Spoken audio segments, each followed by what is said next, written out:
कभी कभी जो चीज़ समझदारी लगती है वही चीज़ खुद से गद्दारी भी होती है। तुम हर जगह समझदारी दिखाते हो ताकि कोई बात ना बढ़े, कोई दूर ना जाए। तुमने दूसरों के लिए हर बार खुद को दबाया और उसे नाम दिया गया है मैच्योरिटी, लव या केयर। लेकिन एक सवाल, जब तुम सबके लिए हो, तुम खुद के लिए कब हो?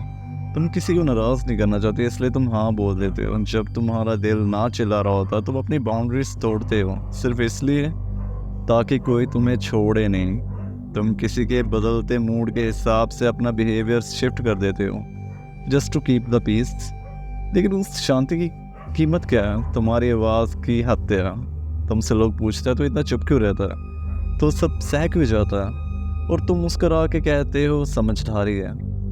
सच्चाई ये है, ये समझदारी नहीं, ये डर है। छूट जाने का डर, अकेले रह जाने का डर, रिजेक्ट हो जाने का डर। किसी और की खुशी के लिए तुम्हारा खुद से कनेक्शन टूट चुका है। तुम अपनी फीलिंग्स, अपने स्टैंडर्ड्स, अपनी वैल्यू हर बार कॉम्प्रोमाइज़ कर रहे हो। और आयरनी ये कहते हैं तुम बोरिंग है, तुम नीडी है, तुम वीक है। तुम्हें लगता है कि तुम गलत हो अगर तुम किसी के साथ आर्ग्यू करते हो, तुम किसी की बात टालते हो, अगर तुम किसी के लिए यानी खुद के लिए स्टैंड लेते हो। लेकिन ये गलत नहीं है, ये ज़रूरी है।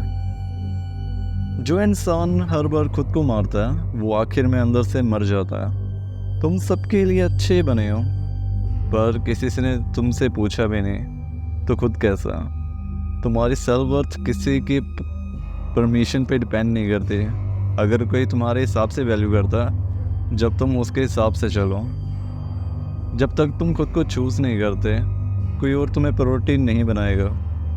जब तुम खुद से प्यार नहीं करोगे दुनिया तुम्हें इग्नोर करती रहेगी। लोग वही इज्जत देते हैं जो खुद को इज्जत देते हैं। अगर तुम्हारी अच्छाई तुम्हारी पहचान मिटा रही है तो वो अच्छाई नहीं, धीरे धीरे मारने वाला जहर है। अब वक्त आ गया है खुद से माफ़ी मांगने का, खुद को गले लगाने का और खुद के लिए बड़ा सोचने का। क्योंकि एक दिन दुनिया तुम्हें तभी सुनेगी जब तुम खुद को और सुनना शुरू कर दोगे। क्योंकि एक दिन दुनिया तुम्हें तभी सुनेगी जब तुम खुद को सुनना शुरू करोगे। और अब खुद से एक सवाल पूछो, क्या तुम थक चुके हो वो बनने की कोशिश करते करते जो हर किसी को अच्छा लगे? क्या तुम अभी भी उसी लड़की के जवाब का इंतज़ार कर रहे हो जो कभी तुम्हारी खामोशी भी नहीं समझ पाई? क्या तुम्हें अब भी लगता है कि तुम्हारा सब्र किसी दिन किसी को बदल देगा? तुम्हारा वक्त, तुम्हारा प्यार, तुम्हारी लॉयल्टी सिर्फ उनके लिए होनी चाहिए जो तुम्हारी मौजूदगी की कदर करते हैं। तुम टॉय नहीं हो किसी के बोरिंग का इलाज करने के लिए। तुम ऑप्शन नहीं हो किसी की एम्प्टी टाइम को भरने के लिए। अब वक्त है खुद को चुनने का।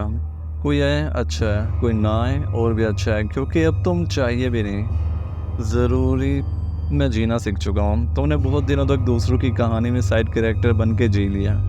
अब अपनी लाइफ की स्क्रिप्ट को खुद लिखनी है और उसमें तुम्हारा किरदार सबसे दमदार होगा।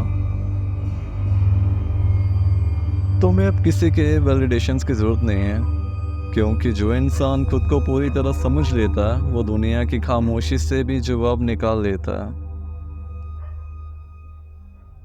अब मत रुको, मत झुको, क्योंकि जो आज खुद को चुनाता वही एक मिसाल बनता।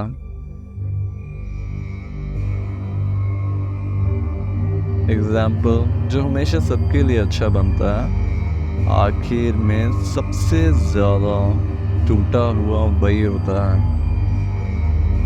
पीस।